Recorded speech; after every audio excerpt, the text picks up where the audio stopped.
नमस्कार, आप सभी का स्वागत है आपके अपने YouTube channel weather update 2M पे। तो दोस्तों आज हम बात करेंगे संपूर्ण भारत का मौसम के बारे में। अगले 5 दिनों में किस तरह से मौसम की कंडीशन रहेगी इसके बारे में, और जो बंगाल की खाड़ी पे नया सिस्टम उभर रहा है उसका इफेक्ट आपको भारत के कहाँ कहाँ पे किस तरह से देखने को मिलेगा और वो कितना स्ट्रॉन्ग हो सकता है, इसके बारे में पूरा डिस्कशन करने वाले हैं। इससे पहले आपसे रिक्वेस्ट है कि अगर आपने अभी तक भी चैनल को सब्सक्राइब नहीं किया तो सब्सक्राइब कर दीजिए। अगर वीडियो को लाइक नहीं किया तो लाइक भी कर दीजिए। वीडियो बनाने में काफ़ी मेहनत लगती है और आपका एक एक लाइक और एक एक सब्सक्राइब हमें काफ़ी मोटिवेशन करता है अंदर से नए नए वीडियोज़ और भी लाने के लिए। तो रिक्वेस्ट है वीडियो को लाइक और चैनल को सब्सक्राइब जरूर कीजिए।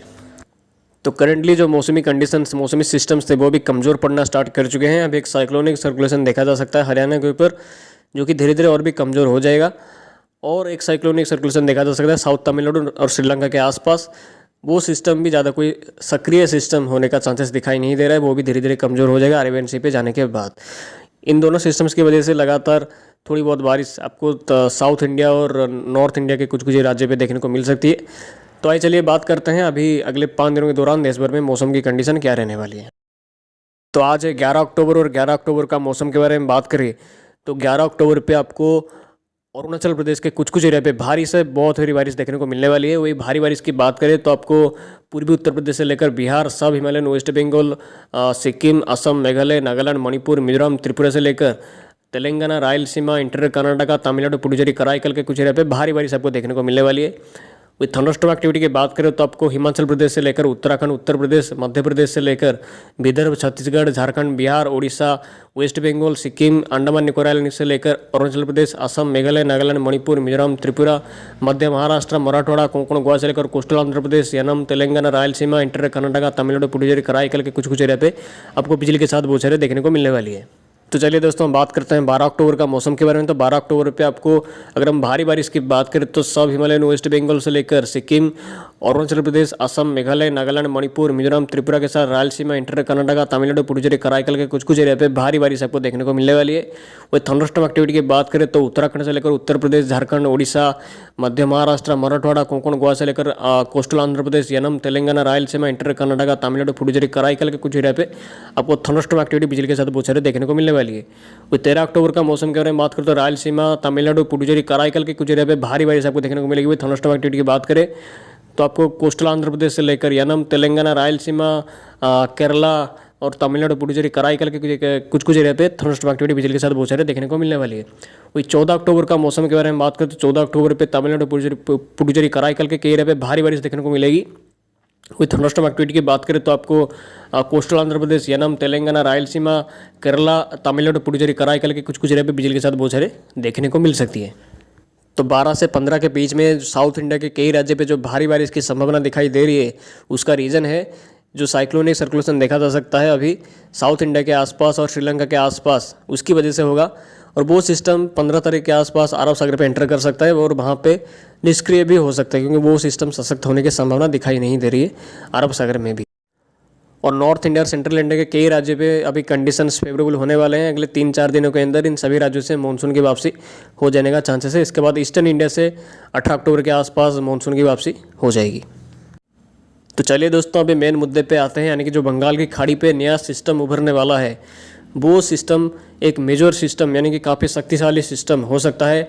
एक डिप्रेशन से ज़्यादा की वो श्रेणी पे जाने का चांसेस काफ़ी ज़्यादा रख रहा है। अगर हम सारे के सारे मॉडल्स के बारे में बात करें तो ECMWF हो या GFS हो या नेपजीएम हो या कोई भी अलग मॉडल्स हो, सभी मॉडल्स सपोर्ट कर रहे हैं कि ये सिस्टम आपको 14 से लेकर 18 के बीच में एक सर्कुलेशन फॉर्म हो सकता है south central bay of Bengal पे। और वो सिस्टम मतलब थोड़ा सा और ईस्ट की ओर जा सकता है, मतलब अंडमान आइलैंड के आसपास जा सकता है और वहाँ पे लो प्रेशर बन सकता है 19 तारीख के आसपास। कुछ मॉडल दिखा रहे हैं कि 19 तारीख पे ये सिस्टम और भी स्ट्रांग हो चुका होगा, बट GFS मॉडल की मैं बात कर रहा हूँ, वो दिखा रहा है कि 17 तारीख में सिस्टम फॉर्मेशन होगा और 19 तारीख में वो साइक्लोनिक स्टॉर्म का रूप ले लेगा और 20 तारीख के आते आते वो वेरी सीवियर साइक्लोन का रूप लेके उड़ीसा या वेस्ट बंगाल के बीच में कहीं पे क्रॉस कर जाएगा। बट एक्चुअली GFS मॉडल थोड़ी सी मतलब जल्दी ही दिखा रहा है, बट एक्चुअली इतनी जल्दी सिस्टम नहीं बनेगा। 19 तारीख में ही लो प्रेशर बनेगा और 20 तारीख के आसपास हो सकता है कि डिप्रेशन भी बन जाए और 23 के बीच में ये लैंड के आसपास पहुंच जाएगा। मतलब 22 या 23 के बीच में ये क्रॉस कर सकता है उड़ीसा, आंध्र प्रदेश या उड़ीसा वेस्ट बंगाल के बीच में कहीं पे भी। उड़ीसा में क्रॉस करने का संभावना इसका सबसे ज़्यादा नज़र आ रहा है। 22 या 23 तारीख के आसपास। संभावना है कि ये सिस्टम की वजह से दिवाली फीका पड़ सकता है। तो चलिए दोस्तों, बात करते हैं कि सिस्टम का इंटेंसिटी कहाँ तक जा सकता है। तो जैसे कि हम सभी को पता है कि अक्टूबर महीना एक साइक्लोन मंथ में काउंट होता है, यानी कि पोस्ट मानसून साइक्लोन सीजन पे अक्टूबर मंथ ऐड होता है। और मेनली इंडिया पे 2 सीजन में साइक्लोनिक स्टॉर्म आता है। पहला आता है प्री मानसून में, दूसरा आता है पोस्ट मानसून पे। प्री मानसून यानी कि मानसून के आगमन से पहले, यानी कि मानसून जब आता है तब कंडीशंस फेवरेबल होने लगती है, विंड शेयर लो रहता है, जिसकी वजह से जो एटमॉस्फेयर में कंडीशन सही होने लगती है, जिसकी वजह से जो सर्कुलेशंस बनते हैं और वो सर्कुलेशंस को इंटेंसिटी गेन करने के लिए भी कंडीशंस अच्छी मिल जाती है। और सेम ही कंडीशन होता है जब मानसून विदाई लेता है देश से, तो वही कंडीशन अगेन डेवलप होता है फिर से भारत के दोनों सागर में, यानी कि अरब सागर और बंगाल की खाड़ी दोनों में। तो वो अक्टूबर, नवंबर, दिसंबर में ये सीज़न को काउंट किया जाता है। और वो जो प्री मानसून है वो मई मंथ और जून मंथ या अप्रैल मंथ को काउंट किया जाता है। और रिसेंटली मई मंथ में बहुत सारे साइक्लोन्स बन रहे हैं, बट अक्टूबर मंथ में लास्ट 3 ईयर से कोई भी साइक्लोन नहीं बना है। बट उम्मीद है कि ये चेन टूट सकता है इस साल अक्टूबर पे साइक्लोन ज़रूर बनने वाला है। तो ये सिस्टम के बारे में बात करें तो ये सिस्टम का संभावना सबसे ज़्यादा नज़र आ रहा है कि ये सिस्टम डिप्रेशन से लेकर सीवियर साइक्लोन के बीच तक ये जा सकता है। अभी मैं वेरी सीवियर साइक्लोन या एक्सट्रीमली सीवियर साइक्लोन के बारे में बात नहीं करूँगा, जैसे जीएफएस मॉडल दिखा रहा है। मुझे एक्चुअली पर्सनली वो जीएफएस मॉडल के ऊपर इतना बिलीव नहीं है, क्योंकि वो हर एक सिस्टम को बहुत हायर इंटेंसिटी की ओर लेता है। बट एक्चुअली मैं क्लाइमेटोलॉजी के हिसाब से मैं बोल रहा हूँ कि ये सिस्टम का पोटेंशियल काफ़ी ज़्यादा हाई है कि ये साइक्लोनिक स्टॉर्म या सीवियर साइक्लोन का रूप ले सकता है। हाँ, अगर कंडीशंस थोड़ी और सपोर्टिव हो गया साइक्लोन रूप लेने के बाद, अगर सी ट्रेवल उसको और भी मिलेगा, तो हो सकता है कि उस कंडीशन पे मतलब ये सिस्टम और भी स्ट्रॉन्ग एम्पलीफाई कर ले। बट अभी इसके बारे में बोलना सही नहीं है। बट अभी एक्सपेक्ट कर सकते हैं हम सब कि ये डिप्रेशन से लेकर सीवियर साइक्लोन के बीच में ये जा सकता है और भारत के पूर्वी इलाकों का अफेक्ट करने वाला है अक्टूबर 20 से लेकर 23 के बीच में। और खास करके उड़ीसा, आंध्र प्रदेश, वेस्ट बंगाल, छत्तीसगढ़, झारखंड, इन सभी को अफेक्ट करने वाला है। और अगर ये उड़ीसा, वेस्ट बंगाल या आंध्र प्रदेश को क्रॉस नहीं किया तो ये रिकर्व करके बांग्लादेश की ओर भी जा सकता है। तो अभी ट्रैक को लेकर कन्फ्यूजन है, इंटेंसिटी को लेकर भी कन्फ्यूजन है। तो अभी हम इसके बारे में कोई भी प्रेडिक्शन सही से नहीं दे सकते। हमें जस्ट थोड़ा सा वेट करना है। 2 या 3 दिन के बाद मॉडल्स में भी धीरे धीरे करके कंक्लूजन निकलना स्टार्ट कर देगा और हमें भी पता लगने लगेगा कि एक्चुअली सिस्टम का इंटेंसिटी कितना जा सकता है, कहाँ पे फॉर्मेशन होगा। फॉर्मेशन एरिया धीरे धीरे साफ हो रहा है कि south central bay of Bengal पे सिस्टम फॉर्मेशन होगा। बट उसके बाद इसका डायरेक्शन क्या रहेगा, क्या वो नॉर्थ ईस्ट रिकर्व करके अंडमान आइलैंड के पास इंटेंसिटी गेन करेगा। अगर वो करता है तो सिस्टम और भी मजबूत हो सकता है, और भी शक्तिशाली हो सकता है।